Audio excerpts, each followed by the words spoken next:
Melasma ഒരു common ആയിട്ടൊരു skin കണ്ടീഷനാണ്. അതായത് ഗ്രേഷ് ആയിട്ടൊരു ബ്ലാക്ക് പാച്ച് നമ്മൾ ഫേസിൽ കാണപ്പെടുന്നത്.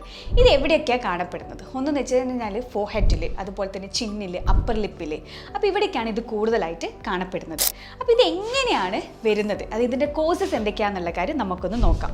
ഹോർമോണൽ ഇംബാലൻസ് പ്രഗ്നൻസി ടൈമിൽ, അതുപോലെ തന്നെ തൈറോയ്ഡ് ഡിസോർഡർ, അതുപോലെ തന്നെ ഓവറായിട്ട് ബർത്ത് കൺട്രോൾസ് കാര്യങ്ങളൊക്കെ കഴിക്കുന്നവർക്കും ഇത് കൂടുതലായിട്ട് കാണപ്പെടാം. അതിൻ്റെ ഒപ്പം തന്നെ നമ്മൾ ശ്രദ്ധിക്കേണ്ട കാര്യമാണ് സൺ എക്സ്പോഷർ, അതുപോലെ തന്നെ ഹാർഷ് ആയിട്ടുള്ള പ്രൊഡക്ട്സ് കാര്യങ്ങളൊക്കെ യൂസ് ചെയ്യുന്നവർക്കും ഈ മെലാസ്മ വരാൻ സാധ്യതയുണ്ട്. അപ്പോൾ ഇതിനായിട്ട് നമ്മൾ എന്തൊക്കെ കാര്യങ്ങൾ ചെയ്യേണ്ടതെന്നുള്ള കാര്യം നമുക്കൊന്ന് നോക്കാം.